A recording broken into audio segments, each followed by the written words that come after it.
शुक्रिया। बजट की स्पीच में फाइनेंस मिनिस्टर ने 4 बिरादरियों का जिक्र किया। भारत की सबसे बड़ी अक़लियत मुसलमान है 17 करोड़। मैं हुकूमत से जानना चाहता हूं कि क्या 17 करोड़ मुसलमानों में गरीब नहीं है, नौजवान नहीं है, किसान नहीं है, ख़वातीन नहीं है?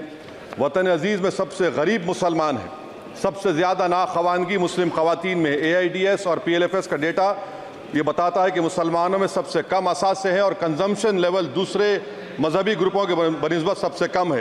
तालीमी इदारों में मैडम 15 और 24 साल की उम्र में भर्ती एनरोलमेंट में मुसलमानों की सिर्फ 29%, शेड्यूल कास्ट की 44%, हिंदू OBC के 51% और हिंदू अपर कास्ट की 59% है। हायर एजुकेशन मुसलमानों का एनरोलमेंट सिर्फ 5% है। PLFS का 2018-19 का डेटा वेज एम्प्लॉयज़ बताता है कि मुसलमान 22% थे, 2022-23 में 15% हो चुका है। सेल्फ एम्प्लॉयमेंट में मुसलमान हिंदू सिख से ज़्यादा 58.4% है। रेगुलर वेज एम्प्लॉयमेंट में सबसे कम मुसलमान है 15% और कैजुअल लेबर में सबसे ज़्यादा मुसलमान 26% है। तो मुसलमानों का शेयर रेगुलर एम्प्लॉयमेंट में लॉस हो रहा है एम्प्लॉयमेंट का। मुसलमान नौजवानों का ना रोज़गार मिलता है, ना तालीम के मौक़े, ना हुकूमत उनको कोई तरबियत सहूलत दी जाती है। मैं मोदी हुकूमत को एक मुसलमानों का एक अछूत बना दिया है, ना कोई सियासी नुमाइंदगी है, ना मुल्क की तरक्की में इनका कोई हिस्सा दिया जा रहा है। मैडम माइनॉरिटी वेलफेयर मिनिस्ट्री में 2023-24 में 38% की बजट में कमी कर दी गई, 5,000 से 3,000 करोड़ कर दिया गया। इस साल के बजट में सिर्फ चंद 100 करोड़ का इजाफा किया गया, मगर 23-24 के बजट के लेवल पर पैसे मुख्तसर नहीं किए गए। ये मोदी हुकूमत की बदनीयती और झूठा कमिटमेंट अक़लियतों के ताल्लुक से। तालीम के उस अक़लियती स्कॉलरशिप मैडम अक़लियतों के गरीब तलबा और तालिबात को जियाती रकम में कमी कर दी गई। 2019 में मोदी ने कहा था कि 1 करोड़ स्कॉलरशिप दिए जाएंगे, अब सिर्फ 58 लाख दिए जा रहे हैं। 47% अक़लियती एप्लीकेंट्स को हर साल स्कॉलरशिप से महरूम कर दिया जा रहा है। 10 साल से मैं कह रहा हूं कि डिमांड ड्रिवन करो। डिमांड ड्रिवन के लिए सिर्फ 3,000 करोड़ की जरूरत है, मगर ये हुकूमत सच्चाई को और ईमानदारी से काम नहीं कर रही है। 2007 और 8 से माइनॉरिटी स्कॉलरशिप का नंबर इजाफा नहीं हुआ है। Pre matric scholarship madam Kundu committee ने कहा कि मुसलमानों में drop out rate primary level पर होता है, तो हुकूमत ने 9th क्लास से प्री मैट्रिक स्कॉलरशिप पैसे दे रही है। NDMC की इक्विटी मैडम 800 करोड़ एक मजाक है। PMGAV के में 910 करोड़ दिए गए। सारी दुनिया जानती है कि जहां मुसलमान बसता है गांव में, शहर में, वो अंडर डेवलप एरिया है और आप मजाक करें ऊंट के मुंह में जीरा देकर। हज में 97 करोड़।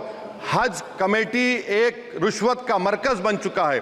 प्राइवेट टूर ऑपरेटर्स के एक लाइसेंस के लिए पैसे देना पड़ता है, बिल्डिंग सिलेक्शन के लिए पैसे देना पड़ता है, मीना मुजदलफा में कंपनी के सिलेक्शन के लिए पैसे देना पड़ता है।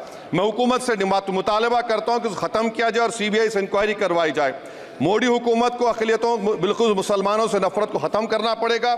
मुसलमानों को उनका दस्तूरी हक मिलना चाहिए। आप कैसे विकसित भारत बनाएंगे अगर 17 करोड़ मुसलमान नफरत करेंगे?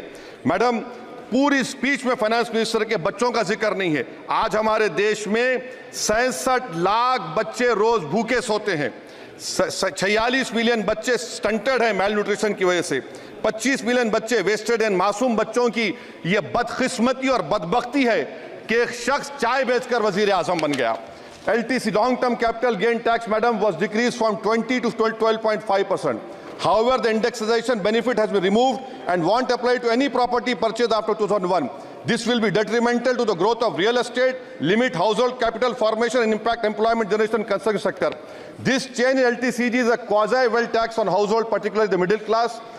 इंटर्नशिप प्रोग्राम मैडम 5 साल में आप 1 करोड़ लोगों को इंटर्न कराएंगे, यानी एक कंपनी को 4,000 लोगों को ट्रेन करना पड़ेगा। मुझे बताइए क्या ये बड़ी कंपनी का माने क्या है? It is unachievable. Will it be based on market cap, revenue, employ size? Maybe prime minister Modi is saying to Agniveer to do internship after 4 years of service in armed forces. Madam, 21 billion people have given up all hope and stopped looking for jobs. This brings down to 9% eligible population that is either employed or they are looking for jobs. Maybe finance minister can introduce a Berozgar tax and tax unemployed as well. No significant increase for social welfare, healthcare. It looks like Prime Minister Modi is saying देश की middle class की संपत्ति पर पहला हक हमारे alliance का है. In real terms, when adjusted to inflation, the allocation of health ABPMJ has declined. Modi is saying he said heal in India during G20. The reality is India is hurting. Madam, this government wants to increase FDI from China. Is the Prime Minister not concerned that our armed forces cannot patrol 26 patrolling point out of 65 in Ladakh? Maybe the Prime Minister wants the Chinese monopoly Indian markets. Import from China have crossed 101 billion 2024. Prime Minister Modi says Khelo India, but in reality the budget has shown that Modi government policy is Jhelo India. गरीब, middle class, farming, city dwellers, men and women, सब मोदी को झेल रहे हैं. Madam, in the current financial year, in February 5th, 15,993 MSMEs have been closed. Total MSCs closed have 35,680. Andhra Pradesh bifurcation. This parliament passed a law. For last 10 years, Modi government has shown their intellectual dishonesty in not giving ITR, IIM, Bayaram Steel Factory, Railway ko Khazipet, recognition of Palmaru as National Irrigation Project. This shows intellectual dishonesty of this government. Madam, I end my speech by quoting a famous poet, and I'm amending certain verses. 133 crore इंसानों, जिंदगी से बेगानों, सिर्फ हुक्मरानों ने हक तुम्हारा छीना है. खाक ऐसे जीने पर यह भी कोई जीना है. बेशऊर भी तुमको बेशऊर कहते हैं. सोचता हो ये नादान कैसे हवा में रहते हैं. 133 करोड़ इंसानों, कब तक ये खामोशी? चलते फिरते जिंदानों, गरीब खवातीन, नौजवानों, किसानों से रोने की सदाएं आती हैं. जब शबाब पर आकर खेत लहलाता है, किसके नयन रोते हैं, कौन मुस्कुराता है? काश तुम भी समझो, काश तुम भी जानो किस कदर भयानक है जुल्म का ये ढब. देखो रख्स से आतिश व आहन देखते ही जाओगे, होश में ना आओगे. और अनएम्प्लॉयमेंट पर अभी बोला गया नौकरियां दे रहे हैं, तो शायर ने इनके बारे में अच्छा कहा कि फूल शाखों पर खिलने लगे तुम कहो, जाम जिंदों को मिलने लगे तुम कहो, चाक सीनों के सिलने लगे तुम कहो. इस खुली झूठ को, जहन की लूट को मैं नहीं मानता, मैं नहीं जानता. शुक्रिया मैडम.